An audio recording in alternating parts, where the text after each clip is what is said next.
محمد کا معجزہ کیا ہے صلی اللہ علیہ وسلم؟ قرآن مجید جن لوگوں نے پڑھا ہے اور سمجھ کر پڑھا ہے، ترجموں سے پڑھا ہے، یا ویسے وہ عربی زبان سے واقف ہیں، ان کو معلوم ہے کہ قرآن بار بار کہتا ہے محمد کا معجزہ، یوں تو بے شمار واقعات ہوں گے لیکن اصل معجزہ صرف اور صرف قرآن ہے۔ اسی کو پیش کیا گیا کہ یہی ہے، آؤ مقابلہ کر لو۔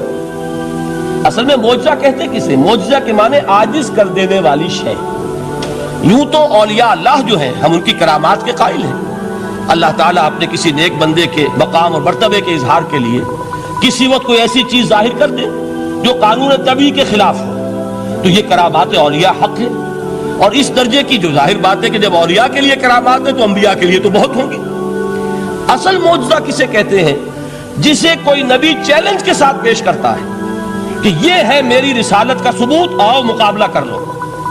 حضرت موسیٰ علیہ السلام کے جو اصل معجزے تھے وہ دو تھے، ایک عصا جس کا کہ مقابلہ کیا، آپ کو معلوم ہے کہ فرعون نے تمام جو جادوگر تھے پورے مملکت کے انہیں جمع کیا اور مقابلہ کیا۔ تو جس چیز کو کہ پیش کیا جائے چیلنج کے ساتھ کہ آؤ تو مقابلہ کر لو، وہ اصل معجزہ ہوتا ہے اس نبی اور رسول کا۔ تو حضور صلی اللہ علیہ وسلم کا اصل معجزہ، یعنی معجزات، آپ یہ مغالطے میں مبتلا نہ ہو، میں بقیہ معجزات کی نفی نہیں کر رہا، یہ واقعات اپنی جگہ حق ہیں کہ حضور کو پتھر سلام کرتے تھے۔ حضور صلی اللہ علیہ وسلم جس کھجور کے تنے کے ساتھ ٹیک لگا کر خطبہ دیا کرتے تھے، جبکہ ابھی مسجد نبی میں ممبر نہیں بنا تھا، جب تعداد زیادہ ہو گئی مسلمانوں کی اور ضرورت محسوس ہوئی کہ ذرا بلند مقام پر کھڑے ہو کر آپ خطبہ ارشاد فرمائیں، تو پھر وہ ممبر بنا کر رکھا گیا۔ پہلے مرتبہ جب آپ ممبر پر چڑھ رہے تھے خطبہ دینے کے لیے، تو اس کھجور کے سوکھے تنے میں سے ایسی آواز آئی جیسے کوئی بچہ بلک بلک کر رو رہا ہو کہ وہ سعادت جو مجھے حاصل رہی تھی آج تک میں محروم ہو گیا۔ تو یہ انبیاء کا مقام ہے۔ مولانا روم نے اسی لیے کہا ہے کہ فلسفی کو منکر حنانہ است، از حواس انبیاء بیگانہ است۔ فلسفی اور عقلیت پرست انسان وہ تو حنانہ کا انکار کر دے گا، کیسے ممکن ہے سوکھا تنا اور اس کے اندر سے بچے کی طرح بلکنے کی آواز آئے، لیکن یہ اس لیے کہ وہ انبیاء کے خصوصی احوال جو ہے ان کو جانتا نہیں۔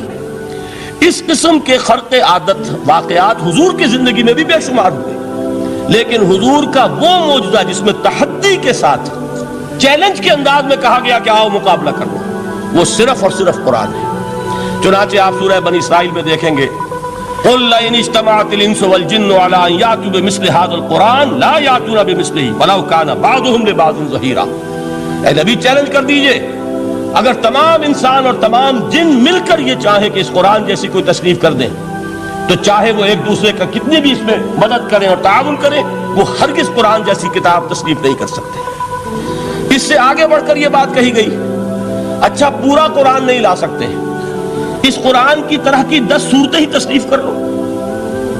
جب اس کا بھی جواب نہیں دیا گیا تو جسے کہتے ہیں برسبیل تنزل، اور پنجابی میں کہتا ہے کہ برے کو گھر تک پہنچانا، وہ برے کو گھر تک پہنچانے کے لیے فرمایا ایک صورت ہی بنا لاؤ۔ یہ سورہ ہود میں اور سورہ یونس میں یہ مضمون آیا، اور پھر سورہ بقرہ میں ہجرت کے بعد جو پہلی صورت نازل ہوئی اس میں پھر اس کو دہرا دیا گیا، وَإِن كُنتُمْ فِي رَيْبٍ مِّمَّا نَزَّلْنَا عَلَىٰ عَبْدِنَا فَأْتُوا بِسُورَةٍ مِّن مِّثْلِهِ وَادْعُوا شُهَدَاءَكُم مِّن دُونِ اللَّهِ إِن كُنتُمْ صَادِقِينَ۔ کہ اگر تمہیں کوئی شک ہے اس کتاب کے بارے میں جو ہم نے نازل فرمائی ہے، شک کیا ہوگا؟ شک اسی بات میں ہوگا کہ شاید یہ محمد کا اپنا کلام ہے صلی اللہ علیہ وسلم، یا کوئی اور انسان ہے جو انہیں سکھا پڑھا رہا ہے۔ اگر تمہیں اس نوعیت کا کوئی شک ہے تو اس جیسی ایک صورت بنا لاؤ، فَأْتُوا بِسُورَةٍ مِّن مِّثْلِهِ۔ اور نوٹ کیجئے گا سورۃ العصر بھی صورت ہے، سورۃ الکوثر بھی صورت ہے، 3 آیات بھی اگر ایسی تم تصنیف کر کے لے آؤ تب تو تمہیں کچھ شک کرنے کا حق حاصل ہوگا، اور اگر نہیں کر سکتے تو جان لو فَإِن لَّمْ تَفْعَلُوا وَلَن تَفْعَلُوا، پھر اگر تم ایسا نہ کر سکو اور ہرگز نہیں کر سکو گے، ذرا چیلنج کا انداز دیکھیے کہ ہرگز نہیں کر سکو گے، فَاتَّقُوا النَّارَ الَّتِي وَقُودُهَا النَّاسُ وَالْحِجَارَةُ، ڈرو اس آگ سے جس کا ایندھن بنیں گے انسان اور پتھر۔ اب اس بات کو سمجھیے کہ تاریخی حقیقت ہے یہ، جس کا کوئی کافر انکار نہیں کر سکتا، کہ وہ کوئی شخص اس چیلنج کو قبول کرنے کی جرات نہیں کر سکا۔